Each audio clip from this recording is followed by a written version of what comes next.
When I think of authoritarianism in this country, I think of the difference between teaching and conditioning, the difference between kind of politics and culture. And, we're taught that America is the land of the free, home of the brave. I mean, teaching being what we learn through words and through cognition and through theory, conditioning being what we learn through action, experience, and reality. And so while we're taught that America stands against authoritarianism, we're conditioned to accept authoritarianism all over the place.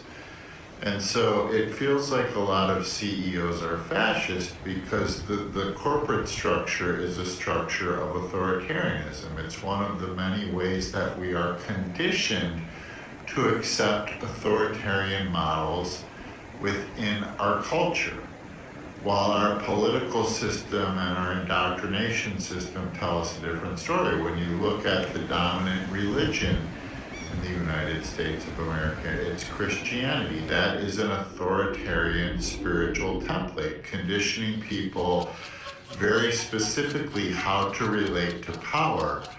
The creation of God is the creation of the ultimate power, the ultimate source of authority. And so Christianity, including like the Ten Commandments, thou shalt be no God above me, right? All over the place, they've created an authoritarian spiritual figure where there's this mythical white guy in the sky with a beard and long flowing hair that gets to tell us what's right, what's wrong, who gets to go to heaven, who gets to go to hell. You can't take his name in vain, right? It's basically an authoritarian version of spirituality. There's a reason Christian nationalism is a thing. There's a reason Christianity in a lot of ways historically has always sided with the fascists, with the authoritarians.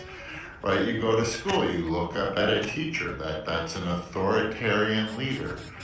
You go to work, right, the CEO, the chief executive officer, that's what they wanted to turn the president into, right? When Republicans have said, like, we want to treat the government like a business, everybody kind of always reflexively points out that the government isn't in the business of making money, but I'm not sure that's what